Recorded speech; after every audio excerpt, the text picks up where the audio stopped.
Yo, what's up everybody? It's your boy Khoi. Today I'll be reading a blog post of mine that I posted 3 years ago.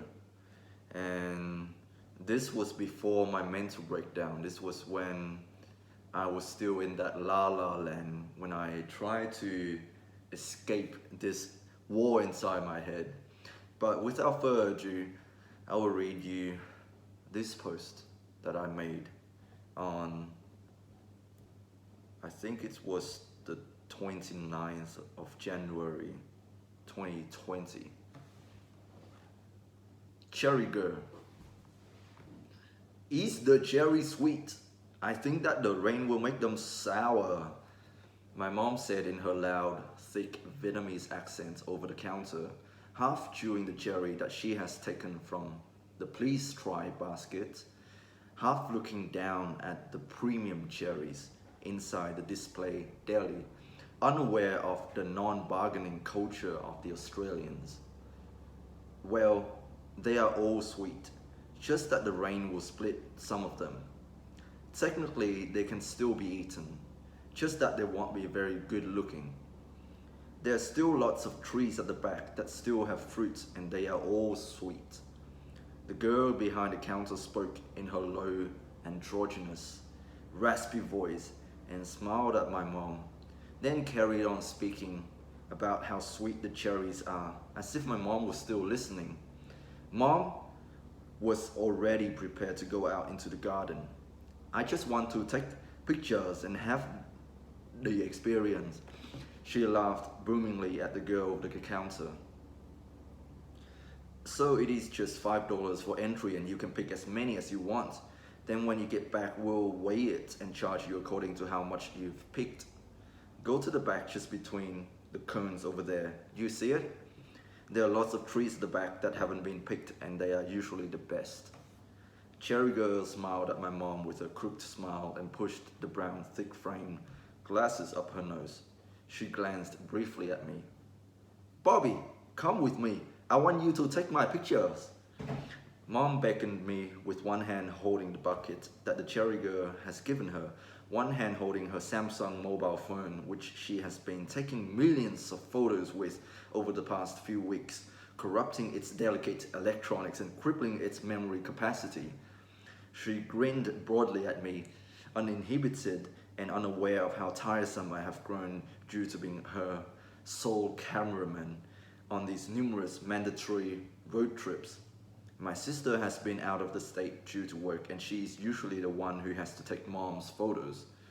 I was terrible at taking photos in general and many times I would cop a hearing after a bad photo was taken for her. Ma, I can't. I hurt my legs. I can't even walk properly, I exclaimed, exasperated. I was indeed in physical pain rather than just pure annoyance from the fact that I have to take photos for her. I have let my ego taken over me, putting more weight on the bar at the gym than I should have 2 days ago and completely annihilated my small calves, who are probably wondering what the heck was coming over them. Why do they suddenly have to carry such a high load after nearly 2 years of no direct stimulation?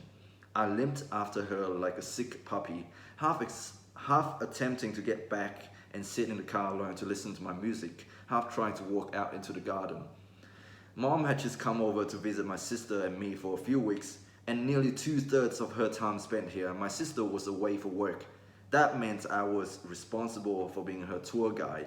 Knowing my mom, she was a big, friendly extrovert who always wanted to talk to everybody and always wanted to get out of the house. The problem was, I was not. Plus, there's not much to do where I live either, just nature and not many loud tourist attractions at all. Many times she would yell loudly at how bored she was and that made me feel guilty. I felt obligated to take her on these road trips. At least then she could enjoy taking photos and share them with her friends to show them what a great time she was having, all by herself, with nature, or whatever the captions are. Maybe you can sit and talk to her, Mom said, already fast walking out into the cherry garden. I hesitated. Oh boy, here we go again. I couldn't get out of this. I'll get you a chair. Cherry Girl spoke again in her dry, deep, almost boy-like voice again. Now I'm definitely not getting out of this. I thought to myself again as anxiety began to swell up in me. She went to the back and picked up a green plastic chair that she placed next to the counter as if expecting me to sit there to look like I am the shop owner. Meanwhile, she went back to her usual spot directly behind the deli counter, which was hidden away from sight by oncoming customers. I walked towards the counter, this time taking a closer look at my surroundings. It was inside a garage, next to a small house, which I figured might have been where the farm owner lived. Thanks, I said to her as I carefully plodded myself down onto the chair, my calves burned with pain. She was already gone from sight. I was looking straight ahead out into the garden. It was a quiet, cloudy day and there would be no customer until nearly an hour later. For a while, I sat comfortably, but as the minutes rolled by, I became increasingly anxious and felt the urge to break the silence. I swallowed hard at the awkwardness of the situation. So, I saw the sign out at the front, for sale. You guys are selling the farm? Yeah, my dad owns the farm and we've gotten a few interests, but no one is serious about buying it. Your dad owns the farm? That's pretty cool. How long has he had it for? He had the farm for 20 years. I'm just helping out and stuff. I came over during the summer to help looking after the store. Meanwhile, he's out. Where are you? I began to ask my next question, but Cherry Girl carried on speaking, completely ignoring me. She talked about how she came from Melbourne and there were a lot of things to do there, unlike Launceston. She talked about how shitty, her words, the public transport service here in Tasmania is, and how her friends all had to pay big parking fees when driving in the city. I tried to follow up with more questions, but I was shut down every time. She carried on speaking eloquently as if I was listening about how she was thinking of modding a foldable electric bike to commute around the CBD in order to avoid the parking fees. And it was not until I mentioned about my stolen bike, which ironically was unknowingly stolen by me one morning from someone's front yard. Now that I think about it, I should have asked the owner if they were throwing a garage sale on the front yard, that she began to listen. Oh yeah, you should really get the metal locks from Bunnings. They won't cost a lot, but it's worth it. The plastic ones people buy from Kmart break easily. All you need is a saw, and when no one is looking, you could easily bust open one of them.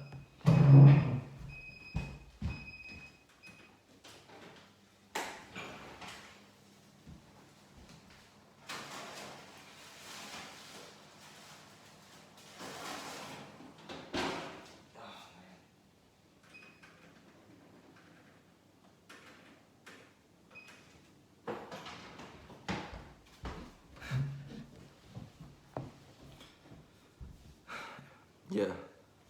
All you need is a saw, and when no one's looking, you could easily bust one of them. Cherry Girl carried on talking about the efficacy of the Bunnings metal lock and how it is superior to other kinds of locks. I could not add anything to the conversation and began to feel stressed at how muted I was. I felt like I wanted to speak more, but I could not relate to her. Why would I want to bust open other people's bike locks? After a few more minutes of her talking about bikes, locks, and her looking up the best deals on electric bikes, I spoke again. So what do you do in your spare time? In Melbourne, I meant.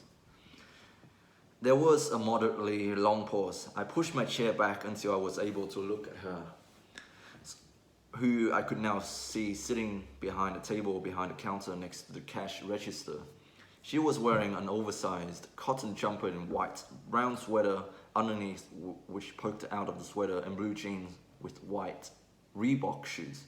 She has a pretty face, but there was an aura about her that made me feel uncomfortable.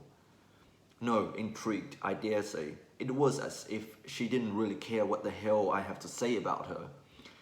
It was as if she's deliberately trying to go against the social norms of what a girl is expected to dress, act, and say. There was a power trip in my brain. What the fuck? I thought to myself. This, coupled with her deep, raspy voice, further adds to the mysteriousness of this human being. She was a rare specimen indeed. I cannot say that I liked her, but it was her unconventional appearance and the even stranger undertones of her character that were what kept me from getting out of this interaction. I listened.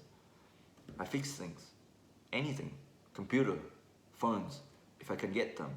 Electronics, bikes, anything you name it. I just love fixing things and seeing things being fixed and working again. I buy broken secondhand stuff from Gumtree, and then when they are fixed, I resell them. The money I make is not that great, but I just love doing it. I was dumbfounded. I looked at her as if I was Christopher Columbus and saw Australia for the first time. I looked at her as if I was the Chinese who went into a cave once and saw bats for the first time and decided to put them in soup bowls. I looked at her just like how Genghis Khan first looked at his prisoners and got the ideas to rape and pillage them, increasing his genetic makeup in the gene pool, and now everyone is 0.08% related to him. Wait, no, not like that. It was a weird thing to hear coming from a girl, and so unconsciously I pulled out my phone with its cracked screen, which looks nothing different from a road map. She immediately noticed it and walked over. I would recommend fixing this yourself. It's pretty easy. You just buy the spare parts on eBay. It's much cheaper. Apple are anti-updating assholes though. Keep in mind that they are always trying to make it hard for people to fix their broken out-of-date phones and stuff. She carried on speaking in her deep, raspy voice again. I wasn't listening. I told her how I was looking to buy a new laptop to edit my videos and asked her what she would recommend. But once again, I was not able to understand a single thing that she said. For the first time in my life, I felt out-humbled by a girl.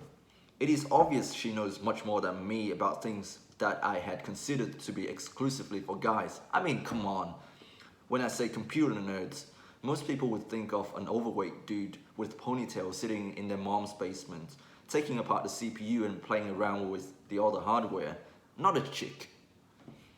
This brought me back to think about my current degree, which is nursing, which is dominated by women, and how I thought that every guy who got into it is either gay or just want to get a permanent residency. But I found out that this wasn't the case. There are dudes in this industry who want to do this because they legitimately love doing it. I am just a lost soul who is chasing after a stable job to sustain myself before I figure out what I want to do for the rest of my life. But I digress. It's not like I haven't heard of such girls before in my life. It's just that I have finally gotten to see one for the first time in real life, and she's just different. By this point, she has already finished talking about RAM, processor, and all the tech-related terms.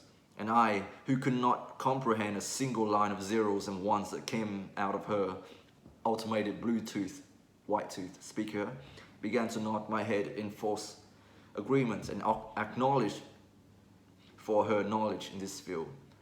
I'll keep that in mind the next time I buy a laptop, I told her. There was a long period of silence again. It was not a comfortable silence like how I'm normally with my friends and family. Those who know me best would say that I keep quiet around them. I had to talk again. I'm Bob, by the way. Well, that's not my real name, but that's what people have been calling me for ages, and now it's stuck. What's your name? She told me her name, then silence again. I realized that the only person who has been talking non-stop for the past hour, not caring whether or not I was listening, has now become dead silent. I guess it's my turn. Ooh. Is this a cue for me to speak non-stop also? What the hell am I supposed to say? I didn't know what to share about myself. She didn't ask for it, so why should I bother? Dude, she's not interested in what you have to say, so that's why she's not asking you anything, I told myself. Mom sure is taking a while, was all I could mutter. Well, she did say that she wanted to have the full experience. I laughed. It felt good to finally hear another person making fun of my mom. But my anxiety soon returned. I didn't know whether or not I should shamelessly promote my guitar playing ability to her and tell her how passionate I am about it, just like how she is with her broken items fixing business. Or should I just keep quiet and hope that Mom returns so that I could get out of this situation? Already I convinced myself that there was no point in sustaining this interaction any further. I told myself, why bother? She's in Melbourne. You don't care about what she has to say. No one gives a shit about you either. Just cut it there. Don't even think about it. Do not tell her that you play guitar. So that's what I did. I limped out into the garden to see my mom with a red mouth from eating a bunch of cherries. Her words being, just testing for good crop before picking them. It took us about half an hour before we get to check out. In the end, Cherry Girl gave us a discount. Mom, being herself again, asked her if she needed a farm boy to help her out with the farm work, in which she refused, smiling. I think I can manage myself, she replied. Yeah, that was cringe. If you look at myself last year, I would have said that this is cringe, this is haram, this is ungodly. But now, I've changed my mind a little bit. I don't know why, but I have always been attracted to tomboys as a kid. I guess it's the duality of man, and tomboys represent this so well. They do boy stuff, but deep down, there's a feminine side to them. They know when to submit. They know when to become dominant, and that's what makes them so exciting. Yeah, I don't really know what to say about this. Just that if you've been consuming a bunch of red pill, a bunch of manosphere contents, you will become less rich. And I'm not saying this in terms of money. I'm saying this in terms of life. Life is rich. If you're just restricting yourself to one experience, you cut out all the richness of life. And I'm not saying that I will date a transgender person anytime soon, but it's just that I'm open to the ideas that there are different people out there, man. You don't have to be confined to the societal expectations of you as a man.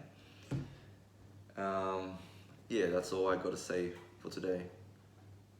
If you're into tomboys, if you're into trans girls, let's be honest, they will never be girls. They will never be girls. They can pass as a girl, but they will never be girl. They are a different category of people. And if you're attracted to that, so be it. I'm not here to judge. Only God knows your heart and soul. I'm not here to judge. And I don't agree with people going out protesting about gay rights and abortion and all that shit. Sure, have a conversation, that's good. But pushing your agendas down someone's throat is not. I'm all open for discussions. And I have since changed my perspective on all this stuff. If you're out there mandating laws that controls people's bodies, forcing people to do certain things, then I'm not for it. What do you think? I know that the majority of people would choose the conventional way, man and woman and children. But for the minority out there that want to do their own thing in their own bedroom, go for it, man. I don't give a fuck. And that's my stance on this. Anyways, guys, I hope you enjoyed that long video. Stay strong as always, and God bless. And I'll see you next time. Peace.